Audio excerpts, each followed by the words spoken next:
దేవునికి స్తోత్రం. హల్లెలూయా. మంచిది ప్రియులారా, దేవుని యొక్క వాక్యాన్ని మనం ధ్యానం చేద్దాం. పరిశుద్ధ గ్రంథంలో నుంచి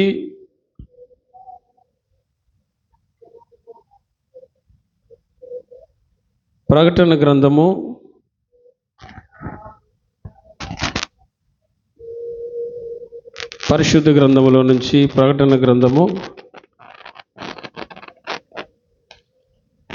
3వ అధ్యాయము 1 నుంచి 1 తర్వాత 2 చదువుదాం. సార్దీస్లో ఉన్న సంఘపు దూతకు ఇలాగు వ్రాయుము, 7 నక్షత్రములను దేవుని 7 ఆత్మలను గలవాడు చెప్పు సంగతులు ఏమనగా, నీ క్రియలను నేను ఎరుగుదును. ఏమనగా జీవించుచున్నావన్న పేరు మాత్రం ఉన్నది గాని నీవు మృతుడవే.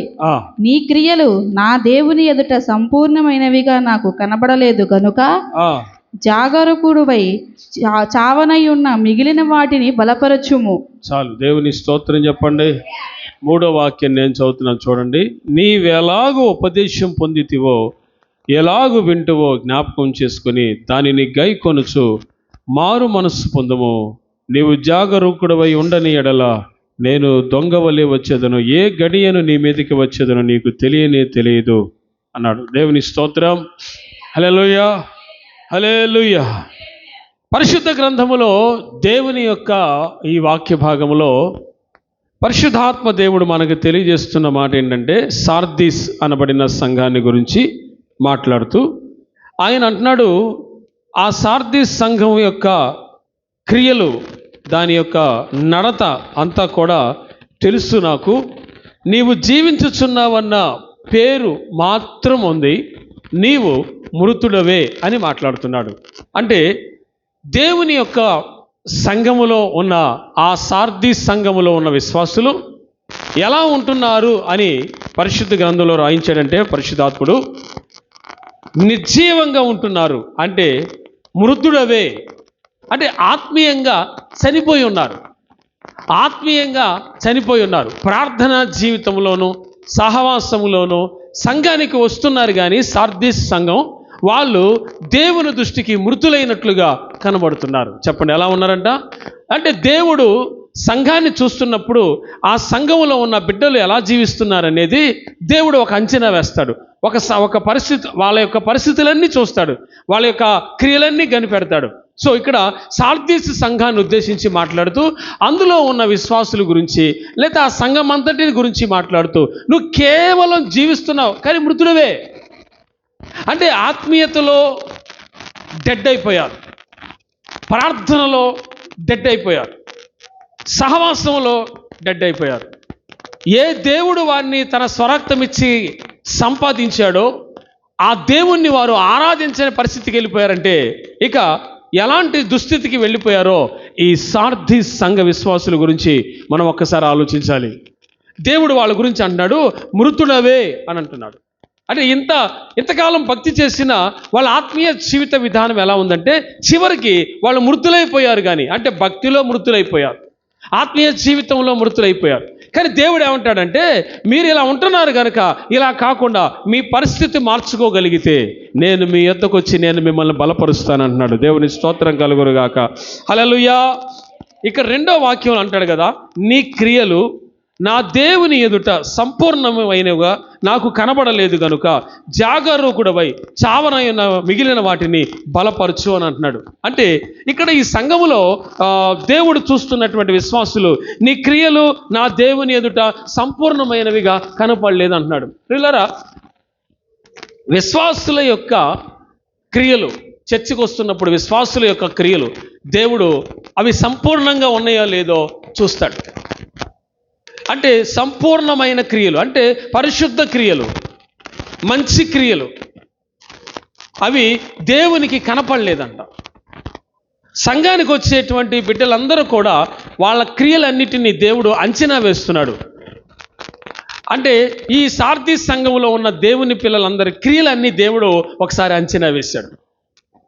ఇప్పుడు ఏంటి ఆ క్రియలు? పరిశుద్ధ క్రియలు, నీతి క్రియలు. అవి చేయాలి.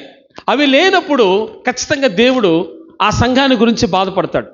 ఈ రోజుల్లో చాలా సంఘాలు ఉన్నాయి, కానీ పరిశుద్ధ క్రియలు, నీతి క్రియలు చేసేటువంటి సంఘం ఎంతమంది అలాగ పరిశుద్ధ క్రియలు, నీతి క్రియలు దేవుని దృష్టికి చేస్తున్నారు? ఇవన్నీ మీరు ఒకసారి గమనించినట్లయితే దేవుని దృష్టికి కనపడలేదంట ఆ మంచి క్రియలు, నీతి క్రియలు కనపడలేదంట. అంటే సంఘానికి ఆరాధనకు వస్తున్నటువంటి విశ్వాసుల్లో క్రియలు బాగుండాలి, నీతి క్రియలు, పరిశుద్ధ క్రియలు అయితేనే దేవుడు ఆ సంఘాన్ని. పరిశుద్ధులు ఎవరంటే క్రీస్తు రక్తంతో కడగబడిన వారందరి కోసం మనం ఏం చేయాలంట? ప్రార్థన చేయాలి. అలాగే అన్ని జనులు కూడా రక్షించబడాలనే ఉద్దేశంతో మనము ప్రార్థన చేయాలి. దీని అంతటిని ఏమంటారంటే ప్రియులారా, దీని అంతటిని ఏమనాలంటే పరిశుద్ధ క్రియ. చెప్పండి ఏంటది? అంటే అందరి కోసం ప్రార్థన చేయటం మంచి క్రియ. ఆమేన్. ఇది ఒక వెలుగుగా లేఖనంలో చెప్పబడింది. చెప్పండి, ఇదంతా ఏంటంట? ఇది ఒక వెలుగు సంబంధమైనటువంటి క్రియలు చేసేవారం అవ్వాలి మనం. హల్లెలూయా. సో ఇక్కడ పరిశుద్ధ గ్రంథంలో నుంచి ప్రకటన గ్రంథంలో మనం చదివాం ఇందాక 3వ అధ్యాయంలో, క్రియలు దేవుని ఎదుట సంపూర్ణమైనవిగా కనపడలేదు. సరిగా ప్రార్థించదు సంఘం, సరిగా కన్నీటి ప్రార్థన చేయదు, సరిగా ఉపవాసం ఉండదు, సరిగా సహవాసానికి రారు. ఇలాంటి పరిస్థితులన్నీ కూడా సార్దీసు సంఘంలో ఉన్నాయి. మృతులైపోవటం అంటే దాని అర్థం ఏంటి? భక్తిలో, ఆత్మీయతలో, ప్రార్థనలో ఏమీ లేవు. ఇవేమీ లేనటువంటి వాటిలో దేవుడు ఎలా నివసిస్తాడు? అందుకే మీ ఆత్మీయ జీవితాన్ని ప్రతిరోజు పదునెక్కించుకుంటూ పరిశుద్ధమైన క్రియలు, నీతి క్రియలు చేయించు దేవుని దృష్టికి వెలిగించబడిన సమూహం వలె ఉండాలి. Amen. Hallelujah. Okay, coming to the point. ప్రకటన గ్రంథం 3వ అధ్యాయంలో 3వ వాక్యం చదువుదాం. 2వ వాక్యం చదువుదాం. అందులో నువ్వు జాగ్రత్త పడి చావనై ఉన్న మిగిలిన వాటిని బలపరచు అన్నాడు. అంటే ఏంటి? చావనై ఉన్న మిగిలిన వాటిని వీళ్ళే సిద్ధపడలేదు, వీళ్ళే సరిగా లేరు, వీరే మృతులయ్యారు, వీరే సరిగా ప్రార్థనకి రారు, వీరే సరిగా దేవుల్లో ఉండరు, కానీ వీళ్ళంట ఎవరిని బలపరచాలంటున్నాడు?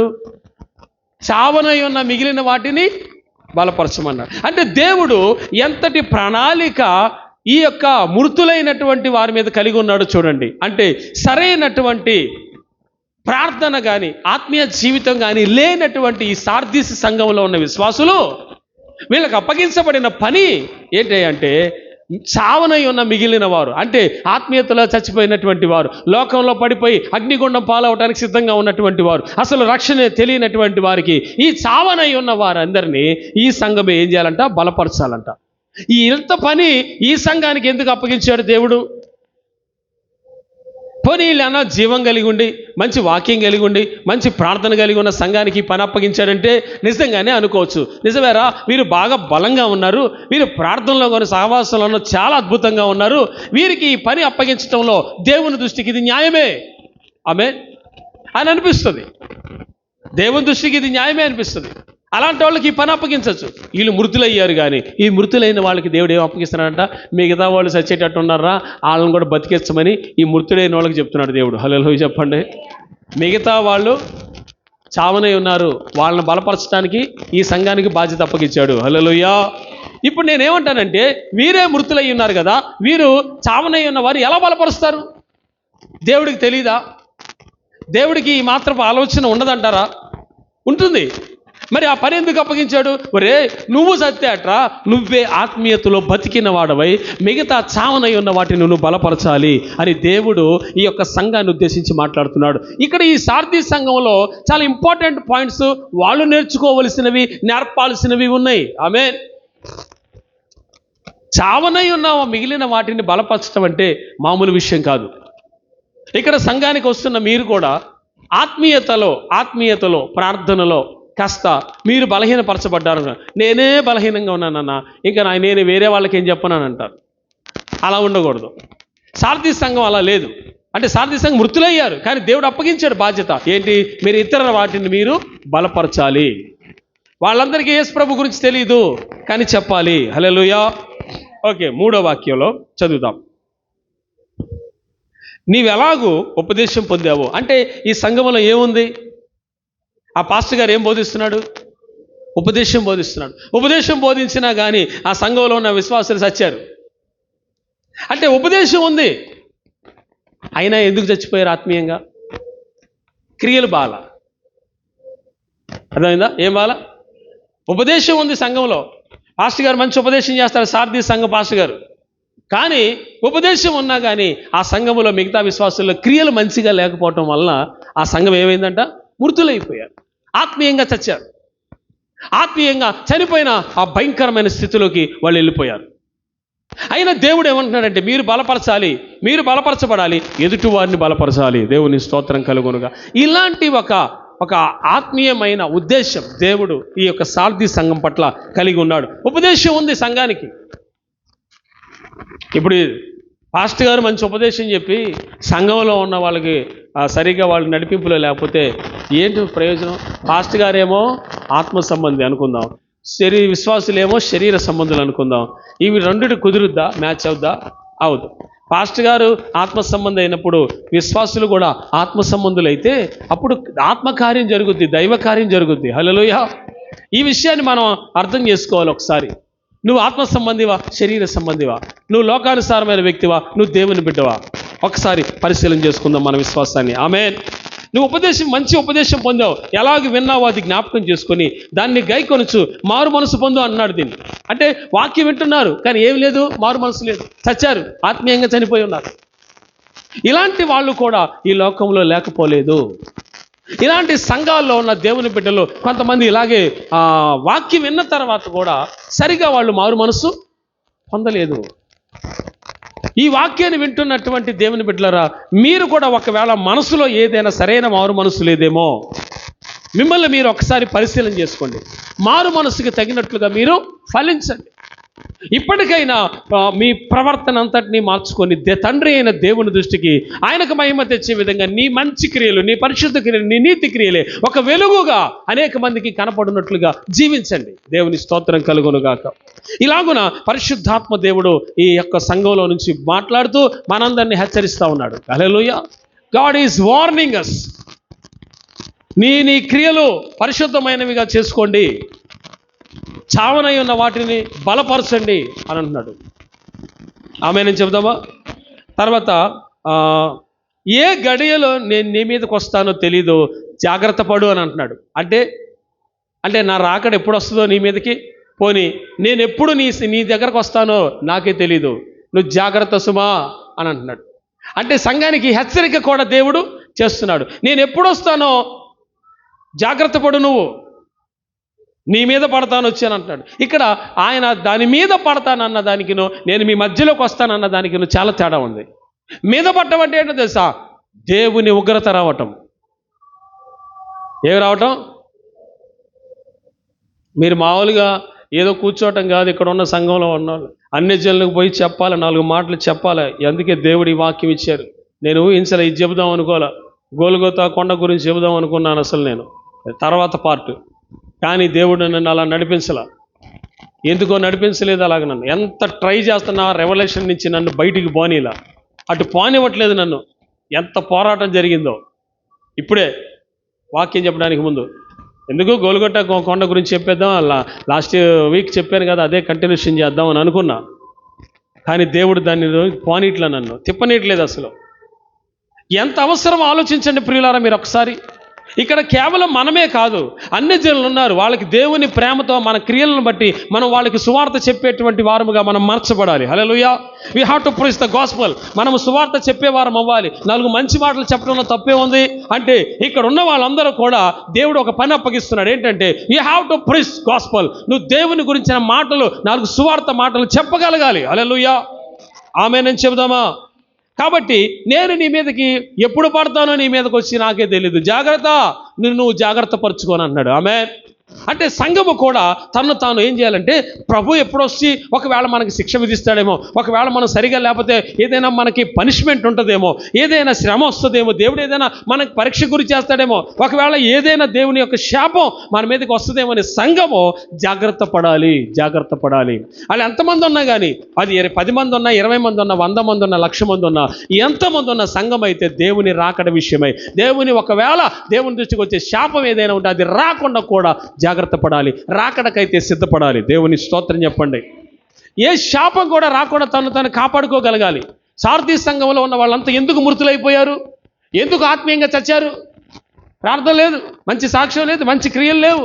నీ క్రియలు నీ సహనమును నేను ఎరుగుదును అన్నాడు ఒక్కో సంఘాన్ని అయితే, ఎఫ్ఎస్సి సంఘాన్ని అయితే. కానీ దేవుడు కొన్ని సంఘాల గురించి మంచి టెస్ట్ మనీ ఇవ్వగలడు ఈ రోజుల్లో.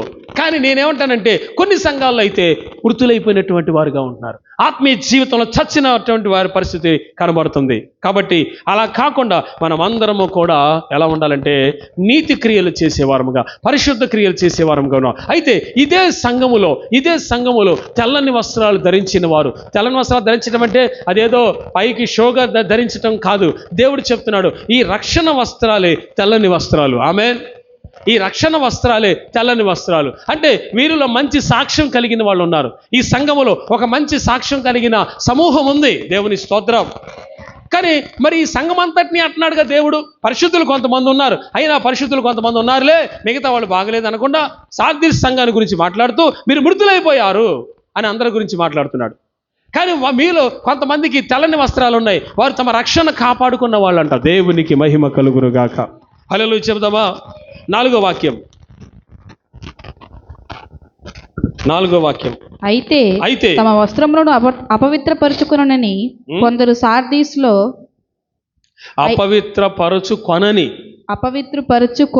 కొనని కొందరు సార్దీసులో నీ యొద్ద ఉన్నారు. వారు అర్హుల గనక తెల్లని వస్త్రమును ధరించుకొని నాతో కూడా సంచరించెదరు. దేవునికి మహిమ కలుగునుగాక. మృతులైపోయినటువంటి వారి మధ్యలో జీవం కలిగిన దేవుని బిడ్డలు ఉన్నారంట. దేవుని స్తోత్రం. అసలు ఆత్మీయంగా చచ్చిన వారి మధ్యలో తెల్లని వస్త్రాలు ధరించుకొని దేవునితో యుగ యుగాలు ఉండటానికి సిద్ధపరచబడుతున్న వారు సార్దీసు సంఘములో ఉన్నారు. హల్లెలూయా. వారు తెల్లని వస్త్రాలు ధరించుకోవటానికి అర్హులు అని అంటున్నాడు దేవుడు. అంటే ఈ రక్షణ వస్త్రాలు ధరించినటువంటి వారు, ఈ మృతులైనటువంటి వారి మధ్యలోనే, సరిగా ప్రార్థన చేయనటువంటి వారి మధ్యలోనే, ఆత్మీయంగా చచ్చిన వారి మధ్యలోనే తెల్లని వస్త్రాలు ధరించి జీవము గల దేవునితో యుగ యుగాలు ఉండటానికి సిద్ధపరచబడిన సమూహం ఒకటి సంఘములో ఉందంట, సార్దీస్ సంఘములో. హల్లెలూయా. అంటే సంఘంలో అందరూ మంచోళ్ళే ఉంటారండి, కాస్త అటు ఇటుగా ఉన్న వాళ్ళు కూడా ఉంటారు. అయితే నిన్ను అటు ఇటుగా ఎవడు ఉండమన్నాడు? అసలు అటు లోకము ఇటు దేవుడు అని ఎప్పుడు రెండు రకాలుగా లేదే. మరి సార్దీస్ సంఘంలో ఉన్న వాళ్ళు మృతులైపోయినట్టుగా ఎందుకు కనపడుతున్నారు? కొంతమంది వాళ్ళు అదే సంఘానికి వస్తున్నారు, అదే ఉపదేశం వింటున్నారు. వీళ్ళేమో తెల్లని వస్త్రాలు ధరించుకున్నారు, వాళ్ళేమో మృతులైపోయారు. ఏంటి వీళ్ళిద్దరి మధ్య తేడా? వాళ్ళు ఉపదేశం విన్నారు, దాన్ని అనుసరించారు. వాళ్ళ ఉపదేశం వెళ్ళలేదు, మిగతా వాళ్ళు వచ్చారు. హల్లెలూయా. ఒకే సంఘానికి ఆరాధనకు వస్తున్నటువంటి వాళ్ళందరూ దేవుని వాక్యాన్ని విని పరిపూర్ణంగా మారతారనే ఉద్దేశం ఏమీ లేదు. అందరికీ వాక్యం హృదయంలోకి వెళ్ళిపోతుందని నమ్మకం కూడా లేదు. కానీ పరిశుద్ధాత్మ దేవుని చేత విన్న వాక్యాన్ని హృదయంలో స్థిరపరచుకుని భద్రపరుచుకున్నటువంటి వారు మాత్రమే తెల్లని వస్త్రములు ధరించిన వారై యుగ యుగాలు దేవునితో సంచరిస్తానికి సిద్ధంగా ఉంటారు. దేవుని స్తోత్రం కలుగునుగాక. మరి ఒకే సంఘానికి వస్తున్నాం కదా, మరి ఆమెకి ప్రార్థన లేదు, ఈయనకేం ప్రార్థన ఉంది. మరి వీళ్ళిద్దరు ఒక చోట ఉంటున్నారు కదా, ఈమె వెలిగించబడింది, ఆమె ఆరిపోయింది. ఎందుకు ఒకే సంఘానికి వస్తున్నారు? ఎందుకు ఆరిపోతున్నారు అలాగా? ఎందుకు రెండు రకాలుగా ఉన్నారు అంటే, సంఘానికి వచ్చే వాళ్ళందరిలో, వాక్యం వింటున్న వాళ్ళందరిలో అందరూ పరిపూర్ణంగా ఎత్తబడలేరు అని ఇదిగో ఇక్కడ ఈ వాక్యం తెలియజేస్తుంది. అందరూ సంపూర్ణులు కాలేకపోతున్నారు. అంటే ఎందుకని? చర్చికి వస్తారు కానీ లోకం కావాలి, ఆరాధనకు వస్తారు కానీ లోక సంబంధమైన పేకాట, జోదము, త్రాగుడు, వ్యభిచారము, ఈ లోక సంబంధమైన అపవిత్రమైనవన్నీ కావాలి. At the same time Sunday వచ్చినప్పుడు చర్చి కూడా కావాలి. అవన్నీ అనుసరించేవాడు ఈ చర్చికి ఎందుకు వస్తున్నాడంటే ఆ శాపం మీదకి రాకుండా దేవుడు తప్పిస్తాడని భయంతో వచ్చేవాడు ఉన్నాడు. అలా కాదు, దేవుని సన్నిధికి రావాల్సింది అలా కాదు. అవన్నీ విడిచిపెట్టాలి, అక్కర్లేదనుకోవాలి, వద్దనుకోవాలి.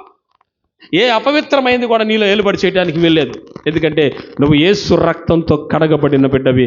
ఏ బలహీనత కానీ, ఏ అపవిత్రత కానీ, ఏ పాపం కానీ, ఏ అశ్లీలత కానీ ఏది కూడా నీలో ఉండటానికి వీలు లేదు. ఎందుకంటే యేసు రక్తము పరిశుద్ధ రక్తము. ఆ రక్తంతో కడగబడిన వారందరూ పరిశుద్ధులు. ఆమేనని చెబుదామా? సో ఇక్కడ తెల్లని వస్త్రాలు అపవిత్ర పరచు కొనని కొందరు అని అన్నాడు ఇక్కడ. అంటే తమ వస్త్రాలను అపవిత్ర పరచు కొన్నవారు ఉన్నారు, కొందరు ఉన్నారు. ఆ అపవిత్ర పరుచుకుంటారా లేదా చూద్దాం, ఆ మాట చూద్దాం. పరమగీతంలోకి వెళ్దాం ఒకసారి. The book of songs of Solomon. అందరూ ఒకసారి పరమగీతం ధ్యానం చేద్దాం. ప్రసంగి గ్రంథం పక్కనే ఉంటుంది. 5వ అధ్యాయం 3వ వాక్యాన్ని చదువుదాం.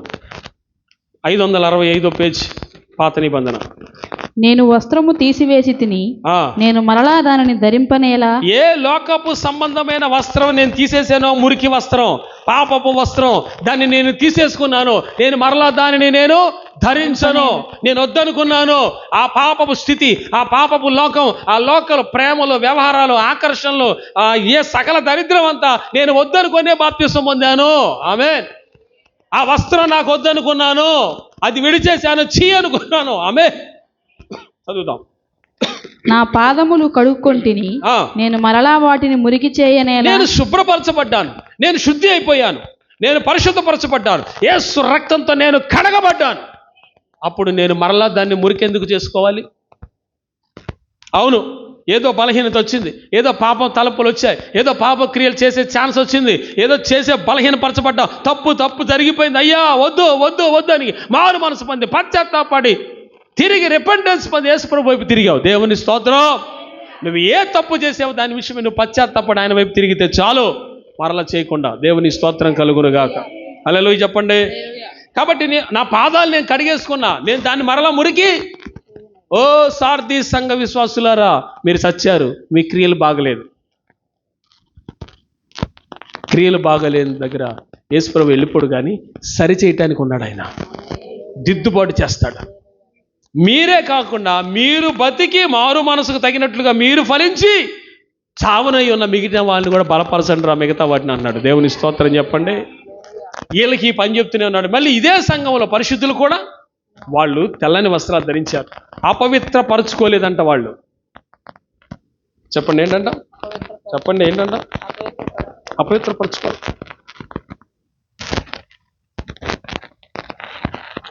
మాటికి ఈ లోక సంబంధమైన వాటి వైపు ఆకర్షించబడే నీకు రక్షణ ఎందుకు తీసుకున్నావు? మరి ఎవడు తీసుకోమన్నాడు? నాకు అర్థం కాదు. నిన్ను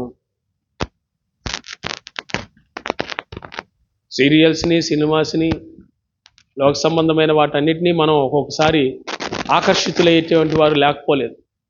అయితే నేనేమంటానంటే, వాటి మీద మీ మనసు నిలపక, వాటి జోలికి పోక, దృష్టి అంతా దేవుని మీద, ఆ భక్తి మీద, విశ్వాసం మీద ఉంచగలిగితే మీ క్రియలు వెలుగు సంబంధమైనవి అవుతాయి. ఆమె నేను చెబుదామా? కడిగేసుకున్నావు పాదాలు, మళ్ళీ ఎందుకు మురికి చేసుకోవాలి? విడిచేసావు దరిద్రపు వస్త్రాలు, పాప వస్త్రాలు తీసేసి పరిశుద్ధ వస్త్రాలు, తెల్లని వస్త్రాలు ధరించావు. ఇంకా మళ్ళీ అవి ఎందుకు ధరించుకోవటం? హల్లెలూయా. ఇప్పుడు నేను తెల్ల చొక్కా వేసుకుని దీని మీద మురికి చొక్కా వేసుకుంటా, వేసుకోగలుగుతాను, బాగుంటుంది, ఇష్టపడతామా? అదే చొక్కా గురించి ఇష్టపడలేదు. మరి దేవుడు మన రక్షణ వస్త్రాలు, తెల్లని వస్త్రాలు, వీటిని వేరే మళ్ళా పాప వస్త్రాలు వేసుకుంటే ఆయన ఎంత బాధపడతాడు? కనుక ఇక్కడ పరమగీతంలో అంటాడు కదా, చదువుదాం. పాదములు కడుక్కుంటుని దాన్ని మరలా నేను మురికి చేయను ఎలా అని అంటాడు. దేవుని స్తోత్రం. కాబట్టి ఇప్పుడు మనం ఆలోచించాల్సిన ప్రాముఖ్యమైన విషయం ఏంటంటే, ఈ సార్ది సంఘములో ఉన్న విశ్వాసులందరూ కూడా తిరిగి మరలా మారు మనసు పొంది వెలిగించబడాలి అని దేవుడు కోరుకుంటున్నాడు. హల్లెలూయా, హల్లెలూయా. వాళ్ళు అపవిత్రపరచు కొనని వీరు కొందరున్నారు, వారు అర్హులు అని అన్నారు. దేనికి అర్హులంట వీళ్ళు? యేసు ప్రభుతో పాటు కలిసి పరలోకములో సంచరించటానికి వీరు అర్హులు. దేవుని స్తోత్రం చెప్పండి. వీళ్ళు అర్హులు. ప్రభుతో పాటు కలిసి సంచరించటం అది మామూలు విషయమా? కాదు. తండ్రి అయిన దేవుని రాజ్యములో కలిసి సంచరించటం, ఆయనతో పాటు తిరగటం, ఆయన ఎమ్మటే ఉంటాం. హల్లెలూయా. ఇది ఎంత భాగ్యం ఇది. అందుకే మన వస్త్రాలు మురికి చేసుకోకుండా, అంటే పాపం చేయకుండా పవిత్రంగా ఉండడానికి దేవుడు సహాయం చేయునుగాక. హల్లెలూయా. 5వ వాక్యం చదువుదాం. నా ప్రియునికి తలుపు 3వ అధ్యాయము ప్రకటన గ్రంథం 5వ వాక్యం. యెరూషలేము కుమార్తెలారా,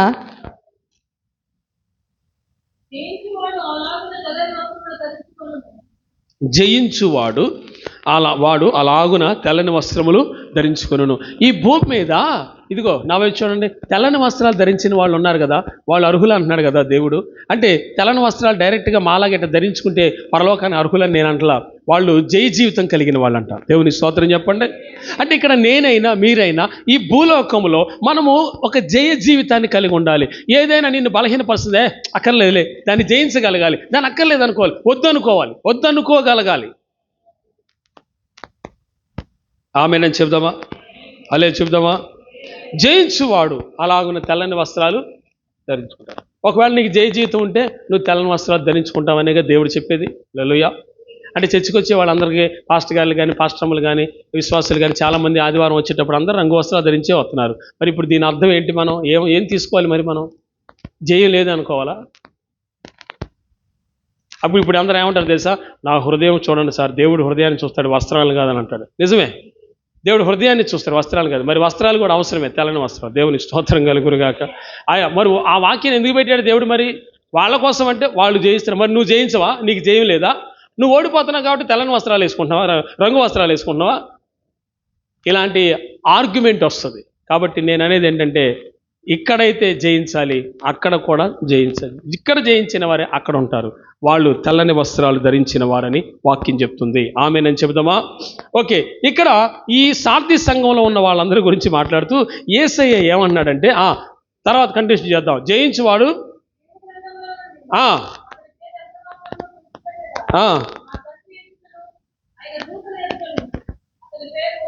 గట్టిగా స్తోత్రం చెబుదామా?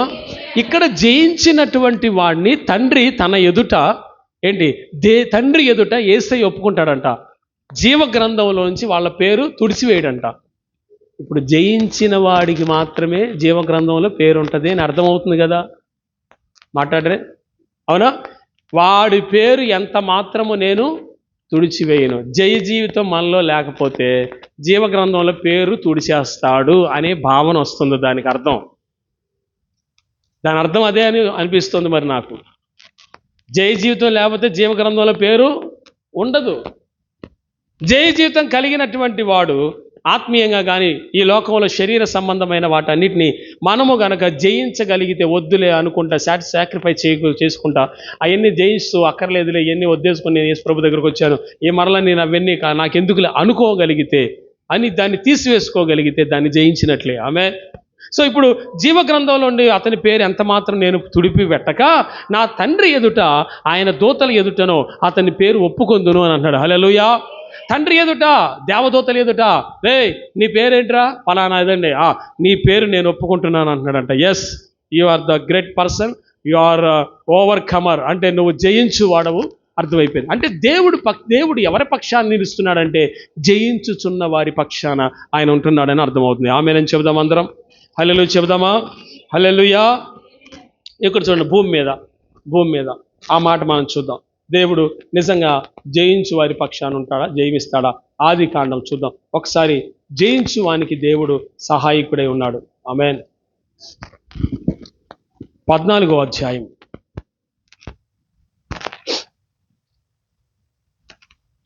17, అంటే జయించు వాళ్ళ గురించి ఒక మాట నేను మీకు తెలియజేస్తాను.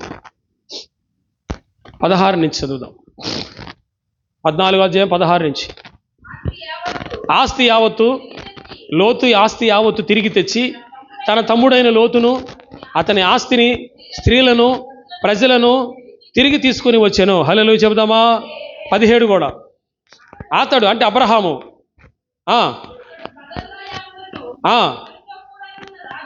ఓడించి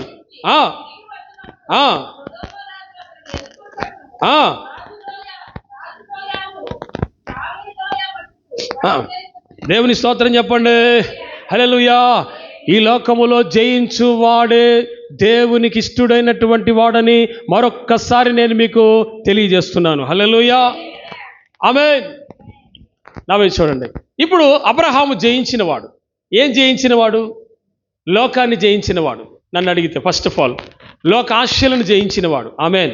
ఎందుకనంటే అబ్రహాం దగ్గర వెండి బంగారాలు అప్పటికి ఉన్నా కానీ అతడు పరలోకమే నాకు చాలా ప్రాముఖ్యమైనదని వీటి మీద మనసు పెట్టక, ఈ బంగారం మీద, ఈ వజ్ర వైడూర్యాల మీద, ఈ లోక సంబంధమైన వాటి మీద మనసు పెట్టక దృష్టి మొత్తం దేవుని మీద పెట్టినవాడు. హల్లెలూయా. అందుకే దేవుడు అబ్రహాము గురించి మంచి సాక్ష్యం ఇచ్చాడు. ఓకే, హల్లెలూయా. అయితే జయించు వాని పక్షాన దేవుడు ఉంటాడా? ఇప్పుడు అబ్రహాము జయించాడు, రాజులను జయించాడు. కదొర్లాయేము రాజుని, అతనితో పాటు ఉన్న మిగతా రాజులు, మొత్తం 5 రాజులను జయించి లోతు ఆస్తిని, లోతు భార్య బిడ్డలందరినీ కూడా చెరపట్టుకుపోయిన వాళ్ళందరి దగ్గర నుంచి అబ్రహాము తీసుకొని వచ్చాడు. జై జీవితం కలిగిన వాడికి దేవుడు ఎదురుపడతాడు. జై జీవితం కలిగిన వాడికి దేవుడు తోడై ఉంటాడు. హల్లెలూయా. గట్టిగా స్తోత్రం చెప్పట్లా. జయ జీవితము కలిగిన వారికి దేవుడు తోడే ఉంటాడు. ఇప్పుడు జయ జీవితము దావీదులో కూడా ఉంది. దావీదు అనేక యుద్ధాలు జరిగించాడు. ఆ యుద్ధములన్నింటిలోకెల్లా యెహోవా అతనికి తోడై ఉన్నాడు. అతడు వెళ్ళిన ప్రతి రాజ్యాన్ని జయించి తిరిగి వచ్చాడు. కొద్దిగా ఉన్న ఇశ్రాయేలు దేశాన్ని, ఆ యెరూషలేముని, ఆ యొక్క ఇశ్రాయేలు దేశ సామ్రాజ్యాన్ని తను విస్తరింపజేశాడు బహుగా. హల్లెలూయా. రాజు దావీదుకి దేవుడైన యెహోవా తోడుగా ఉండి నడిపించాడు. అంటే జయించువానికి దేవుడు ఎదురుపడ్డాడు. ఒకతనికి జయించువానికి దేవుడు తోడే ఉండి అతనికి పేరు ప్రఖ్యాతలు, కీర్తి ప్రతిష్టలు తీసుకొచ్చాడు. దేవుని స్తోత్రం. జయించు వారితో దేవుడు ఉంటాడు. ఇప్పుడు యెహోషువ ఉన్నాడు. యెహోషువ 41 రాజులను జయించాడు. ఆ 41 రాజుల్లో యుద్ధాలు చేసినప్పుడు జయించినప్పుడు దేవుడు యెహోషువకు వాగ్దానం ఇచ్చాడు, నేను నీతో కూడా, నువ్వెక్కడికి వెళ్తే నేను అక్కడికి నీతో కూడా వచ్చి నిన్ను బలపరుస్తానని. ఆమేన్. హల్లెలూయా. అనేక యుద్ధాలు జరిగించినప్పుడు వాటన్నిటిలో యెహోషువను దేవుడు గెలిపించాడు. ఇశ్రాయేలుని దేవుడు గెలిపించాడు. జయించు వారితోనే దేవుడు తోడే ఉండి వారిని గెలిపించి వారికి పేరు ప్రఖ్యాతలు తీసుకొస్తాడు.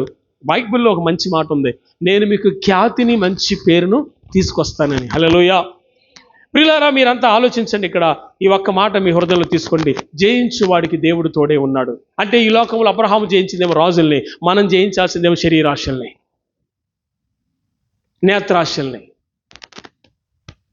కోరుకున్నదల్లా నాకు కావాలనుకునే లోక సంబంధమైన జీవితాన్ని జీవించే వాళ్ళందరిలో జయ జీవితం ఉండదు.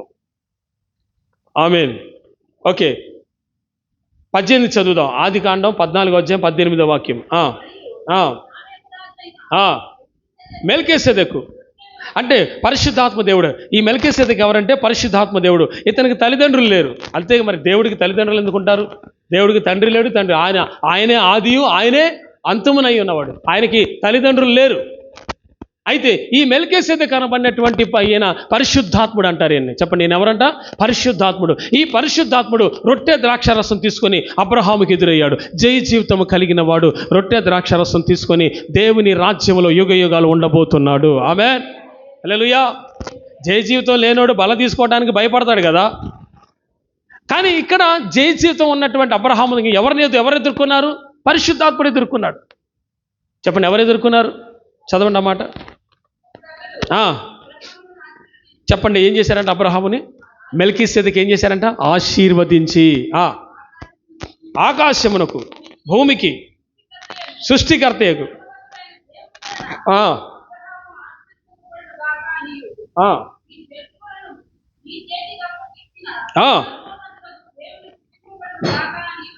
దేవుని స్తోత్రం. సర్వోన్నతుడు సృష్టికర్త అయిన దేవుడు నిన్ను ఆశీర్వదించునుగాక అని పరిశుద్ధాత్మ దేవుడు అబ్రహాముని ఏం చేశారంట? ఆశీర్వదించాడు.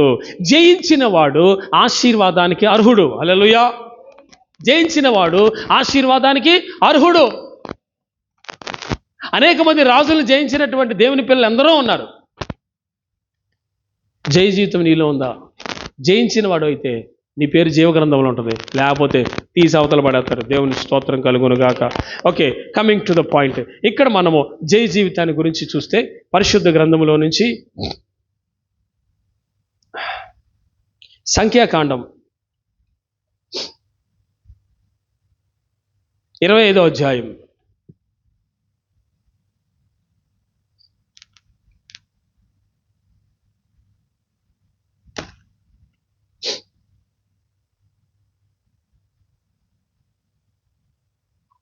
6వ వాక్యం నుంచి చెప్పండి. ఫినేహాస్ అనండి. ఫినేహాస్ అనండి. చెప్పండి, ఫినేహాస్. ఎస్.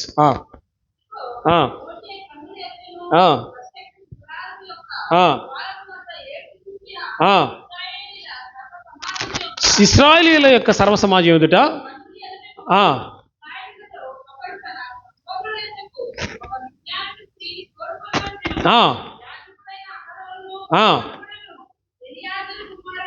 ఫినేహాసు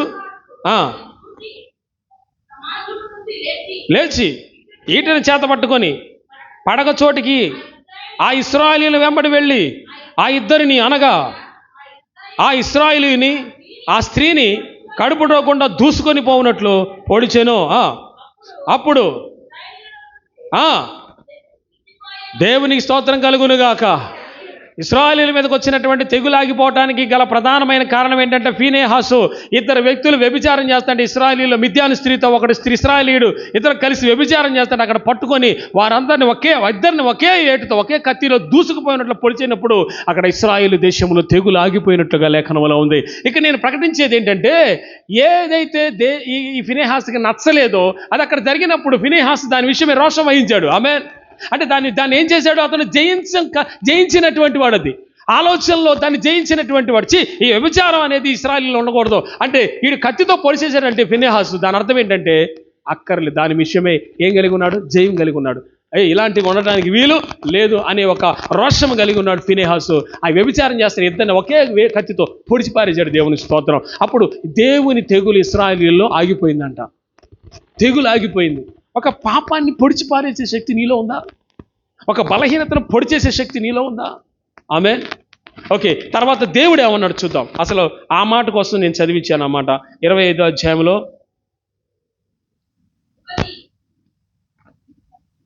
కాదు 10 నుంచి చదవండి. అప్పుడు యాజకుడైన అహరోను మనుమడు ఎలియాజరు కుమారుడైన ఫీనెహాసు